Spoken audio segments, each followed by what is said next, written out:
안녕하세요. 나라말씀 국어학원 김도기 원장입니다. 반갑습니다. 오늘은 이제 저와 함께 수능에서 고전 시가를 만났을 때 접근하는 방법에 대해서 좀 수업을 진행해 볼까 합니다.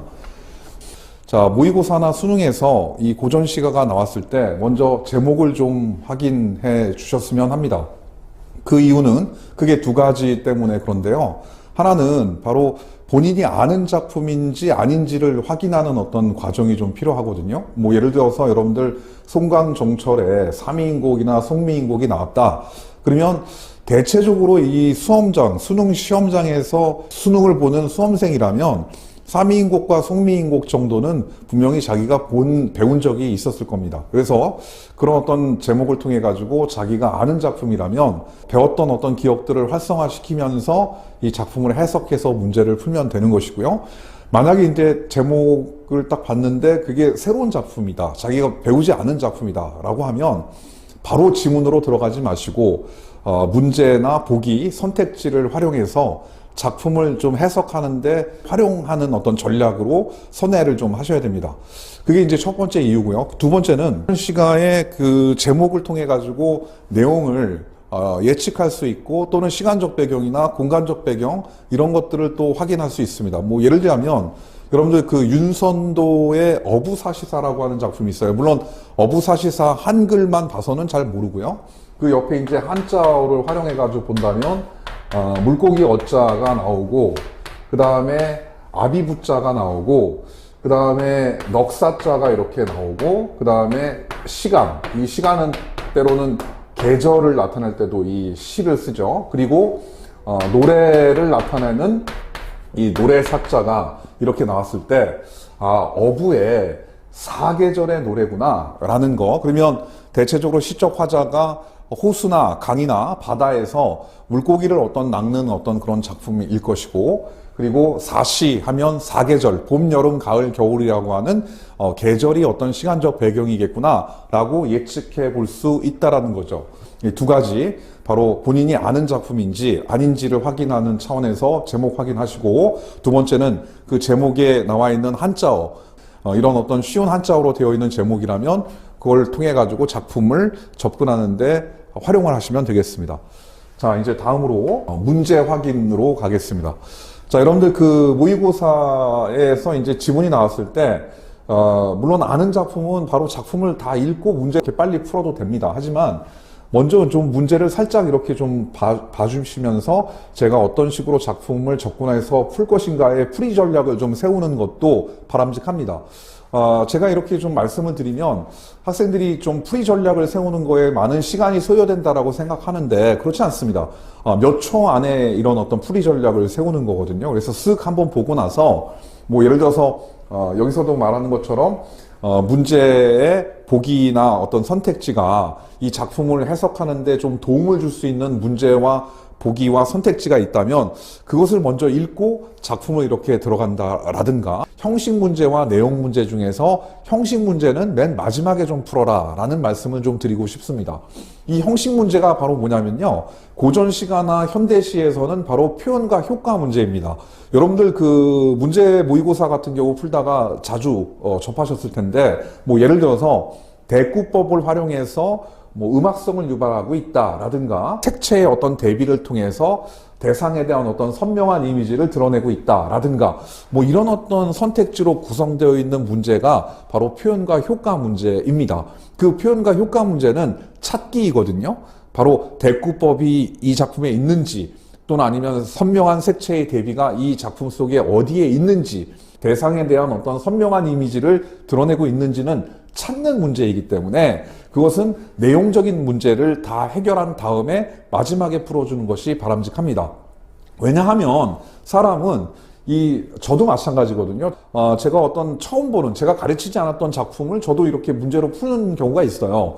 이제 그럴 때 저는 그 작품을 보면서 내용을 생각하면서 시적 화자가 어떠한 정서지, 시적 화자가 어떠한 상황에 놓여 있지, 언제 어디서 누가 무엇을 어떻게 이 작품 속에서 전개가 되지, 이런 걸 생각하면서 여기에 도치법이 있구나, 여기에 서리법이 있구나, 여기에 역설적 표현이 있구나, 여기에 강렬한 색채의 대비가 있구나, 이런 것들을 동시에 하지 않습니다.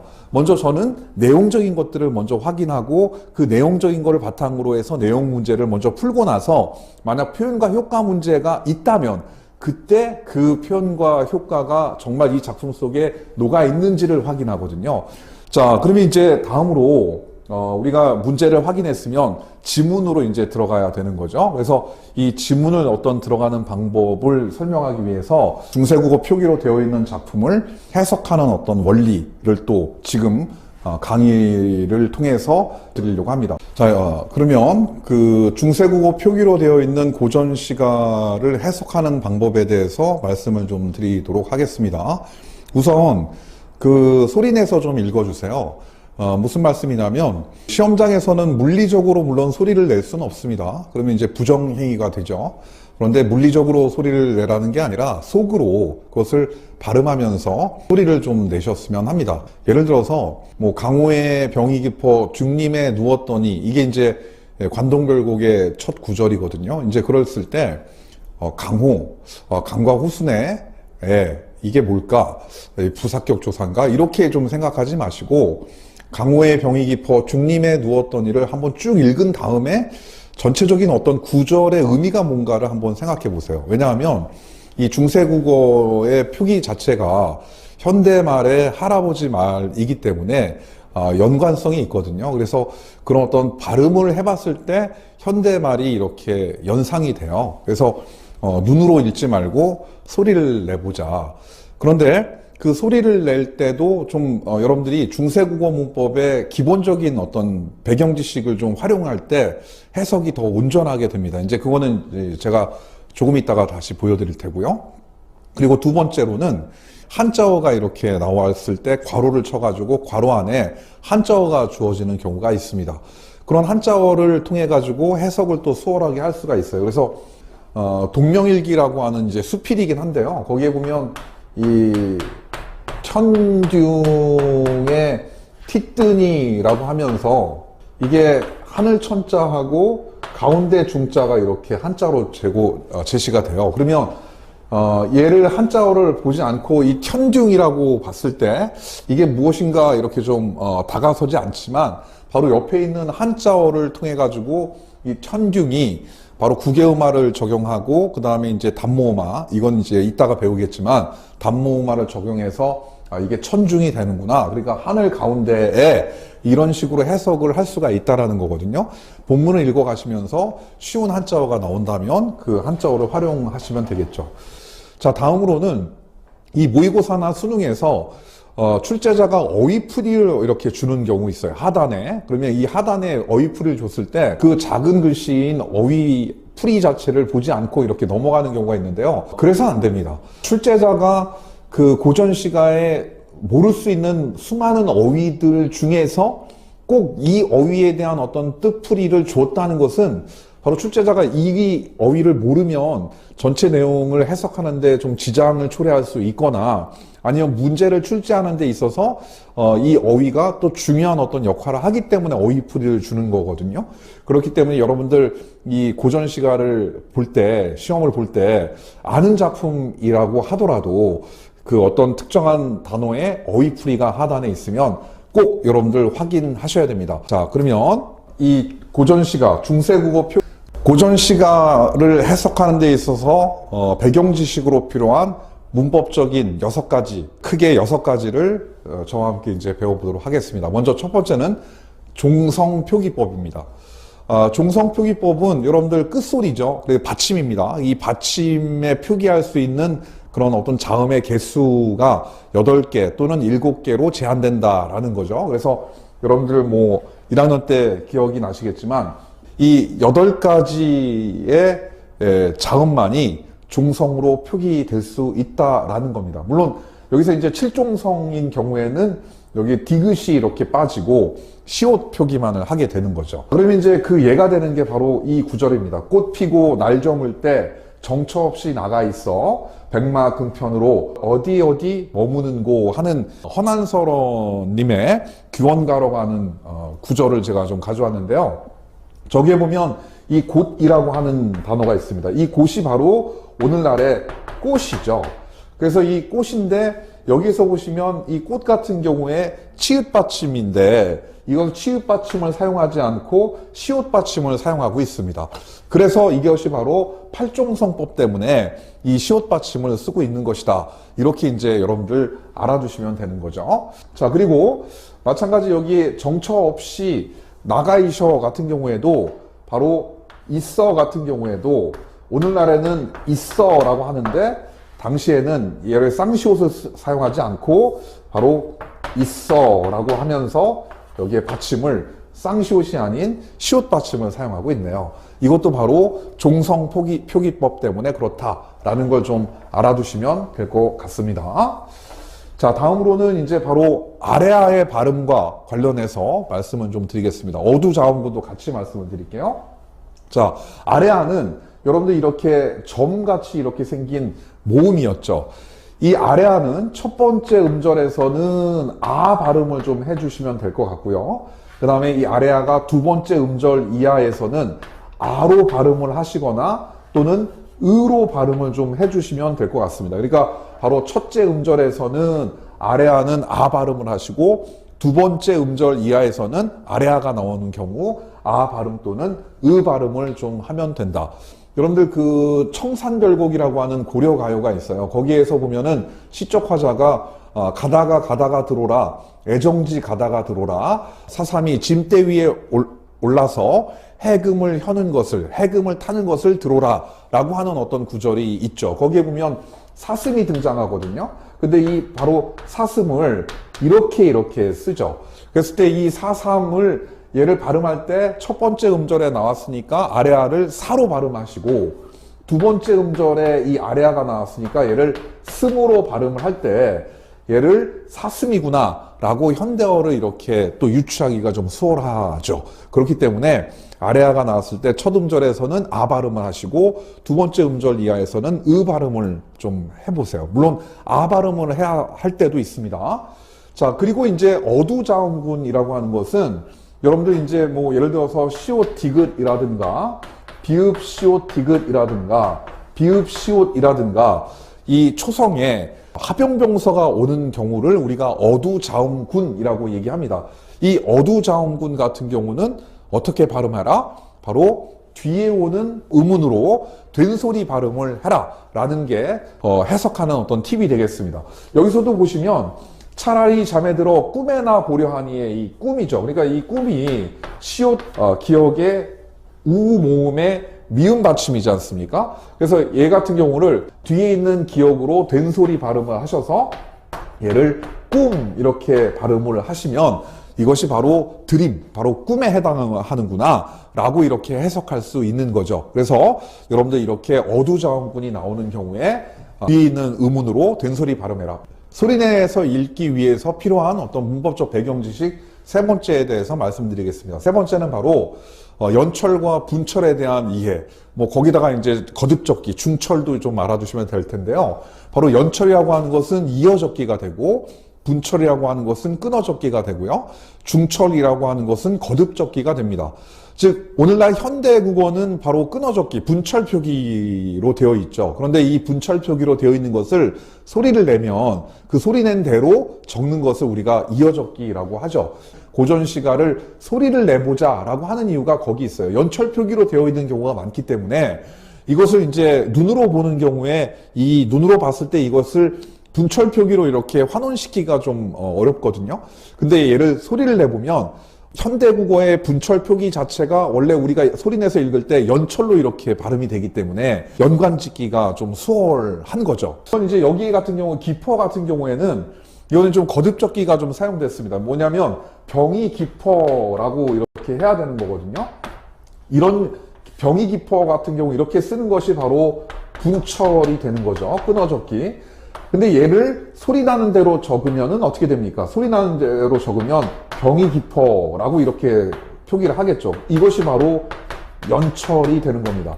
근데 이제 거듭적기 같은 경우에는 얘를 소리 나는 대로도 적고 또 분철 표기도 반영한 적기가 되는 거죠. 그래서 이렇게 적는 거 기퍼가 바로 이것이 중철, 거듭적기가 되는데요.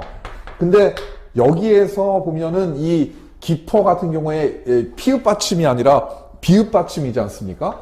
그래서 얘를 기퍼의 피읍에 퍼의 피읍이 오는 것이 아니라 기퍼라고 이렇게 하는 이유는 바로 이 비읍 받침을 쓴 이유는 아까 우리가 여기서 첫 번째에서 제가 말씀드렸듯이 팔종성 표기법 때문에 그렇습니다. 자, 의문론적인 어떤 그런 특징을 여러분들이 좀 숙지하고 계셔야 됩니다. 그래서 한꺼번에 당모음화, 구개음화, 두음법칙, 원순모음화 먼저 각각에 대해서 설명을 해드리고 그리고 나서 실제적인 어떤 작품의 구절에 적용해 보도록 하겠습니다. 자, 단모음화라고 하는 것은 여러분들 치음 계열, 그래서 예전에 이제 치음은 시옷이라든지 지읒이라든지 치읒을 우리가 치음 계열이라고 하거든요. 이 치음 계열 아래에 있는 이 이중모음이 단모음으로 바뀌는 어떤 현상이 바로 단모음화가 되겠습니다. 그러니까 즉 이 시옷, 지읒, 치읒과 결합되어 있는 이중모음이 있을 때 이 이중모음이 바로 뭐 여라든지 아니면 요라든지 유라든지 야 등을 말하는 거예요. 그래서 이 이중모음이 바로 단모음으로 이렇게 바뀔 때 이것을 단모음화라고 하는 거죠. 그러니까 바뀐다라는 화를 쓰는 거죠. 그러니까 예를 들어서 말씀을 좀 드리면 예전에 이제 셩이라고 하는 단어가 있어요. 이 셩이라고 하는 단어가 오늘날에 섬이 되는 거거든요. 그래서 이렇게 바뀌는 거, 이것을 우리가 단모음화라고 얘기를 합니다. 또 이제 예를 들어서 구개음화를 먼저 또 설명을 해드리고 제가 말씀을 좀 드리는 게 좀 나을 것 같은데요. 예를 들어서 이제 구개음화라고 하는 거는 뭐 디귿이나 티읕이 이 모음이나 반모음 이 아래에서 지읒이나 치읒으로 바뀌는 게 구개음화지 않습니까? 예를 들자면 여러분들 이 듀님 같은 경우에 이 대나무 죽자의 수풀림자지 않습니까? 근데 이 대나무 수풀을 우리가 지금 송강정철님은 듀님 이렇게 쓰고 있네요. 그러면 이제 이것이 디귿이 반모음 2하고 결합이 되어 있죠. 그러니까 이때 구개음화가 적용이 되는 거예요. 그래서 구개음화가 적용이 돼서 중님이 되는 겁니다. 그런데 아까 말씀드렸듯이 시옷이나 지읒이나 치읒이 이중모음과 결합되어 있으면 그 이중모음이 단모음으로 바뀌는 거예요. 그래서 이 죽자가 얘가 죽자로 바뀌는 거죠. 중님으로 바뀌는 거죠. 여기서 듀이 죽으로 이렇게 바뀌는 단계에서 구개음화하고 그 다음에 단모음화가 적용이 됐다라고 좀 여러분들 알아두시면 될 것 같습니다. 또 한 가지 또 예를 들자면 여러분들 송강정철의 관동별곡에서 보면 혈듀을 문의바라라고 하는 대목이 나옵니다. 그러면 이 혈듀 이런 시어가 등장하죠. 그럼 여러분들 이 혈듀이 뭔 것 같습니까? 그렇죠. 이거를 만약에 철쭉으로 해석하는 친구가 있다면 정말 대단하신 거예요. 그래서 오늘 배우신 걸 실제적으로 잘 적용하실 수 있는 능력이 있으신 분입니다. 잘하셨어요. 바로 이 철쭉 같은 경우가 티읕이나 이 디귿은 물론 쌍디귿이긴 한데 디귿이죠. 그래서 철쭉이 바로 구개음화를 적용시켜서 철쭉으로 되고요. 이 치읒이나 지읒이 바로 이중모음과 만나고 있으므로 얘를 단모음화 시켜가지고 철쭉이 되는 겁니다. 그러니까 바로 철쭉꽃이죠. 그래서 이런 식으로 해석할 수 있는 거, 그러니까 이런 의문론적인 어떤 배경 지식을 또 적용해서 소리를 발음을 하기 전에 적용해가지고 옳게 발음을 하면 현대어로 잘 해석을 할 수가 있는 겁니다. 자, 그래서 이렇게 단모음화와 구개음화 말씀드렸고, 두음법칙 같은 경우는 이제 초성에는 특정한 의문이 오지 못하는 것이 바로 현대 국어의 두음법칙이지 않습니까? 리을이라든지 니은이 초성으로 오지 못하는데 당시에는 두음법칙을 지키지 않았다. 이렇게 여러분들 좀 알고 계시면 될 것 같습니다. 원순모음화 같은 경우는 미음, 비읍, 피읍 아래에 평순모음 의가 미음, 비읍, 피읍을 만나서 우로 바뀌는 게 이제 원순모음화인데요. 그러니까 예를 들어서 풀 같은 경우나 풀 같은 경우가 이렇게 있다면 이 물불 풀이 물이라든가 아니면 불이라든가 아니면 이렇게 풀이라든가 이렇게 바뀌는 것이 원순모음화가 된다. 그런데 중세국어 표기로 되어 있는 고전시가에는 원순모음화가 적용되지 않은 형태로 물불 풀로 되어 있는 경우가 작품에서 등장하기 때문에 여러분들이 그런 단어가 미음, 비읍, 피읍 아래에 평순모음이 있다면 여러분들이 발음할 때 얘를 원순모음으로 바꿔서 발음을 해보세요. 예를 들어서 여러분들 청산별곡에 보면 가던새 본다, 물 아래 가던새 본다 라고 하는 구절이 나오거든요. 그래서 이때 물 아래 물이 바로 원순모음화, 그냥 물로 발음하지 마시고 물로 발음을 하시면 이게 물 숫자의 물 아래쪽이구나, 바로 강이라든지 호수 아래쪽을 말하는구나, 이렇게 좀 해석할 수 있어요. 그래서 원순모음화를 적용해서 해석을 하면 좀 더 수월하게 해석을 할 수 있다, 이런 말씀을 좀 드리고 싶습니다. 다음으로는 의문형 종결 어미에 대해서 말씀을 좀 드리도록 하겠습니다. 의문형 종결 어미는 크게 2인칭 주어, 즉 2인칭 너죠. 2인칭 주어가 오는 경우에 의문형 종결 어미는 니은다가 오는 경우가 있고요. 그 다음에 2인칭이 아니라 1인칭 주어가 오거나 3인칭 주어가 오는 경우에는 그게 판정 의문문 계열과 그 다음에 설명 의문문 계열의 의문형 종결 어미가 좀 두 가지가 나눠집니다. 그래서 이거는 이제 이런 어떤 종류의 의문형 종결 어미가 있는데, 예를 들어서 지금 잠조차 깨어난다, 잠조차 깨어난다에 니은다가 지금 오고 있죠. 이런 경우에는 잠조차 깨우느냐 라고 이렇게 질문을 던지는 것이다 라는 거 좀 알아두시면 될 것 같습니다. 그 다음에 이런 어떤 판정 의문문이나 설명 의문문에 대해서는 저와 함께 이제 관동별곡 수업을 진행하면서 그때 또 다시 상세하게 말씀을 좀 드리겠습니다. 자, 이제 마지막으로는 바로 조사의 이해입니다. 먼저 여러분들 주격조사 기억나시죠? 주격조사에서 세 가지 어떤 형태가 있었다. 그래서 만약에 자음이 앞에 오는 경우에 이라고 하는 주격조사가 오고, 그 다음에 모음이 오는 경우에 이음이 없는 이가 주격조사라고 왔죠. 그런데 만약에 모음 중에서도 이 모음이거나 아니면 이중 모음 중에서 끝에 어떤 형태가 이 모음 경우에는 바로 제로 주격조사가 이렇게 왔었다. 그래서 뭐 예를 들어서 나라 말싸미 같은 경우에 자음이 왔으니까 이때 이 주격조사가 이렇게 오는 거였던 거죠. 모음이 오는 경우에 공자 깨서, 공자 같은 경우에는 바로 이가 이렇게 오는 거였던 거죠. 제로 주격조사 같은 경우에는 뿌리가 깊은 나무는 했을 때 불휘 같은 경우에 바로 제로 주격조사가 왔었죠. 그래서 이 주격조사 어떤 세 가지 형태. 그러니까 제가 말씀드리고자 하는 바는 뭐냐면, 만약 어떤 특정한 단어에 이런 어떤 이가 이렇게 보여졌을 때, 여기서도 이제 강호의 병이 깊어 같은 경우에 보시면 강호의 병이 같은 경우에 이 이가 바로 주격조사구나, 이렇게 좀 알아두시면 된다, 이 말씀을 좀 드리고 싶은 겁니다. 자, 그리고 목적격조사 5가지 형태가 있었죠. 그러니까 을이 있었고, 그 다음에 아래아가 있는 알이 있었고, 그 다음에 르이 있었고, 그 다음에 아래아가 있는 랄이 있었고요. 그 다음에 그냥 니을이 오는 경우도 있었죠.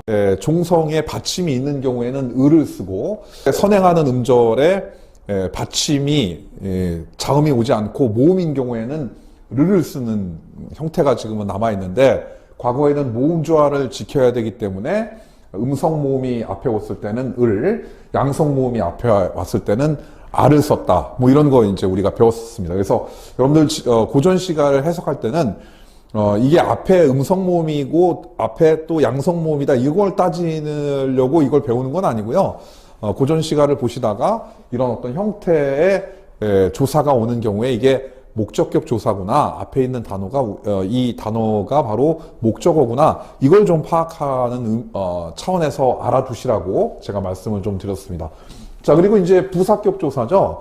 부사격 조사에서는 바로 애가 오거나 아니면 애가 오거나 아니면 얘가 오거나 때로는 의가 부사격 조사로 왔다. 이렇게 좀 알아두시면 되겠습니다. 그래서 이것도 마찬가지 여러분들 앞에 선행하는 어떤 모음이 양성 모음인 경우에는 애를 쓰고 음성 모음인 경우에는 애를 쓰고 그 다음에 이 모음이 오는 경우에는 얘를 썼다라는 거 좀 알아두시면 되겠고요. 마찬가지 여기에 강호애 같은 경우에서도 보시면 강호라고 하고 여기에 호자의 오가 바로 양성 모음이니까 이 애가 온 것이고 이게 오늘날의 부사격 조사, 처서 부사격 조사인 애다라고 이렇게 이제 해석하는데 이런 어떤 문법적 배경 지식을 동원하시면 될 것 같습니다. 자, 마지막으로 이제 관형격 조사에 대해서 말씀을 드리겠습니다. 이 관형격 조사는 세 가지가 있었죠. 시옷, 그 다음에 의, 그 다음에 아래아가 있는 이렇게 애가 있었습니다. 그래서 여러분들 그 선행하는 그런 어떤 단어가 무정물일 경우에 시옷이 오거나 아니면 유정물 중에서도 높임의 대상, 뭐 부처님이라든지 아니면 왕, 임금이라든지 왕이라든지 이런 경우에는 관형격 조사 시옷을 썼고요. 그것이 아니라 일반적인 유정물은 이 의나 애를 썼는데 앞에 선행하는 어떤 음절의 모음이 양성 모음인 경우에는 애를 썼고 음성 모음인 경우에는 을을 썼죠. 그래서 이런 것들이 바로 관형격 조사다라고 알아두시면 되겠습니다. 참고로 여기에 중림의 같은 경우에 의 같은 경우 그러니까 여기에 중림의는 그냥 관형격 조사로 사용된 건 아니고 바로 부사격 조사로 사용이 된 거죠. 그러니까 중림애라고 처소를 나타내는 처소 부사격 조사가 되겠습니다. 자, 이렇게 해가지고 저와 이제 아주 긴 시간 동안에 여러분들 그 고전시가 중세국어 표기로 나와 있는 어떤 작품이 나왔을 때 해석하는 어떤 방법에 대해서 말씀을 좀 드렸습니다. 고전 시가는 우리 선조님들께서 좀 솔직담백하시죠. 그러니까 솔직하게 어떤 자기의 어떤 정서나 어떤 생각들, 상념들을 이렇게 표현을 하시는데 단지 어려운 것은 해석이 잘 되지 않기 때문에 좀 어려운 점이 있습니다. 그래서 해석 연습을 여러분들이 좀 잘 하시면 고전 시가에 대한 어떤 자신감을 얻게 될 것이다 라고 말씀을 좀 드리면서 오늘의 강의는 여기까지 진행하도록 하겠습니다. 자, 고생 많으셨습니다.